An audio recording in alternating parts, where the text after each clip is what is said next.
Hello everybody, Hamster Sales here with another Starcraft 2 commentary. Been a while since I did one. I took a little vacation.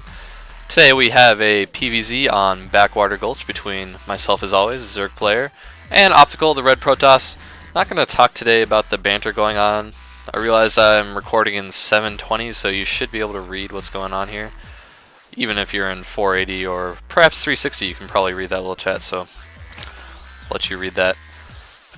Yeah, today we got a PvZ, Backwater Gulch, a very fun map for Zerg. You don't have to worry about any close position shenanigans like you have to on Shattered Temple or other maps like that. Metalopolis, Shattered Temple, the main two ladder maps where you can get really screwed over with close positions as a Zerg player. And when I say screwed over, and I'm talking about maps like that, I just mean you are generally stuck on 2 base just because of how close you are to your opponent.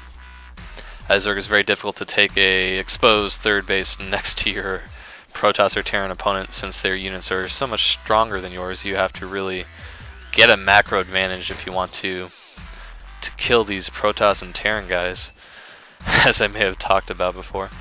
Yeah, this is a fun game I just played. It's maybe my 3rd game since I've been back. Had a couple of ZvZs that were pretty standard, and I've done a lot of ZvZs lately. And this PvZ was pretty fun, so I thought I'd cast it. My initial Overlord Scout is just hanging out for some reason. That usually happens because I kind of a spammer at the beginning of the game. Let's check out my APM. Yeah, it looks like I had a 133 average going. That's not because I'm awesome, it's because I switch between the hotkeys of my Overlord and my hatchery very frequently at the beginning of the game when I have nothing else to do. I often spam things like rally points to the minerals. But as a result, I think I was going 3-4, 3-4 back and forth between my Overlord and my hatchery, hitting S on my hatchery every so often to check for larva, and instead of being selected on my hatchery, I was selected on my Overlord, and hitting S will of course cause him to stop, which is what happened there. So a little bit delayed scouting. I don't think I've sent a drone out, usually pretty late with my drone scouts on comfortable maps like these. I don't mind waiting to know where my opponent is for a little while, even though honestly there's no excuse for not scouting when you have your spawning pool up already and you're getting speed. You should have sent something out, but not that big a deal if you let your first 4 or so Zerglings do that scouting for you. It looks like my opponent Optical has blocked off my natural expansion here with a pylon, which is very standard. He did it pretty late, but he noticed I didn't do any type of fast expand, so in that way, fast expand can prevent the pylon from going up in your base on these big maps, but I personally prefer this 14 hatch, 14 pool build that you hear me talk about sometimes when I do these commentaries. A couple of Zerglings not rally, just chilling at my main. What is up with that? But yeah, no fun. This is going to be a fun game, I promise. Let's check out my scouting here. How am I doing on that? So, just sending those Zerglings out. I think I'm going to park 1 Zergling at each watchtower and then check these corner expos, since I know he's likely not here because I scouted the ramp with that first Overlord. And here I find a wall-off going up. Very fortuitous timing. So if you see structures going down on the low ground near a Protoss base, you're of course going to think expansion. And in this game I happen to think that correctly. He could be doing this just as part of a move out, trying to throw me off. Protoss players at the Platinum and Diamond levels are smart enough to do things like that, so be very careful of being too comfortable with the knowledge that you think you've accumulated about your opponent going for a fast expand. Be careful about that, but in this position, I felt like just trusting my gut. I have a lot of Zerglings all over the place, so if I catch some kind of sneaky move out, I should have time to react, as long as I'm keeping up on my larva injects. Tons of drones on my main here. What is going on? I want to see some of those transfer and then throw down some static D. This is something I've kind of developed with the way my build works out. I end up with a lot of excess minerals around the time that I transfer drones to my second base. So I like to throw down those spine crawlers. Some people are not big fans of static defense. They feel like you're investing a lot of money for potentially no return, but I really feel comfortable droning after I throw down a few spines, just because I'll be able to react, and then react if I see a push out, say with my watchtower or a scouting unit. Like that Zergling who confirmed the expansion going down for my opponent. And yeah, I'll feel safe to drone up. Hopefully that's what I'm doing. Getting a couple drones. Must be out of larva if I'm not. Yeah, there we go. A few more drones coming. Oh, and I haven't mentioned, I do have my music going intentionally. I hope it's not not too annoying. This is what I listen to while I play. It's what the kids call dubstep, you know. I'm hip and I'm with it, and I listen to dubstep. No, I just like dubstep because it has a fast beat, and I feel like it makes me play quicker. I feel like there's a noticeable difference to when I don't listen to music and when compared with when I do listen to music. So hopefully this is at an appropriate sound level. I haven't done this with a commentary yet. If anybody hears this and feels like it, please comment about the music. Tell me if it's welcomed or not.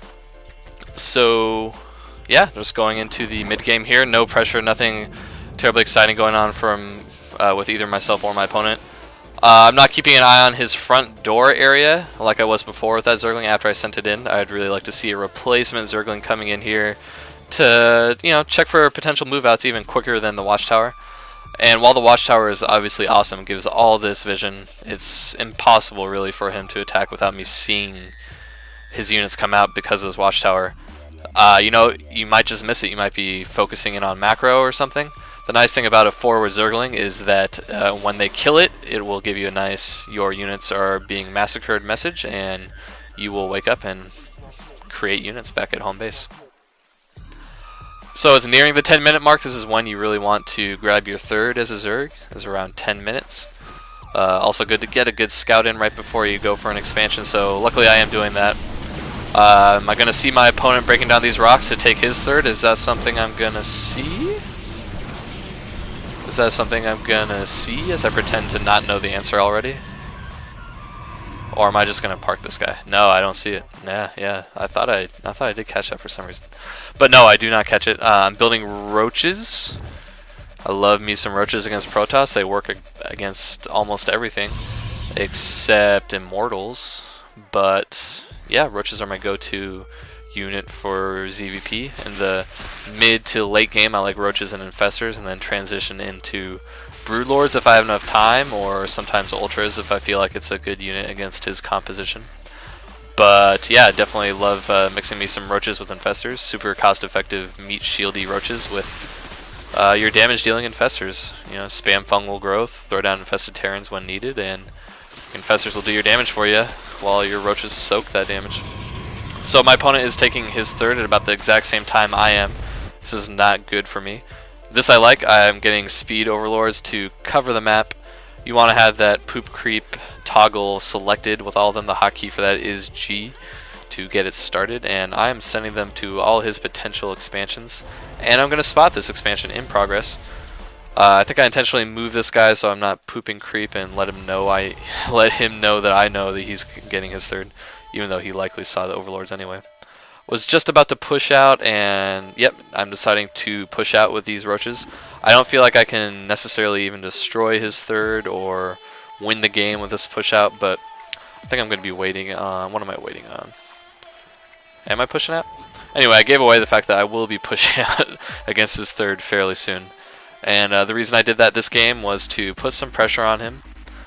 I don't want to remain completely passive. Hopefully I can do some really good damage, snipe the Nexus, kill a ton of workers. But I don't want to remain passive this game. I want to get out in the field, engage his army. And the nice thing about infestors, which I'm now getting, finally getting 3 infestors after the energy upgrade is long done. The nice thing about them is they're really the big investment in your army, so you can poke in with your army, and then if things look bad, you can even just, you know, throw your roaches and zerglings away as your infestors retreat to regenerate energy and fight another day.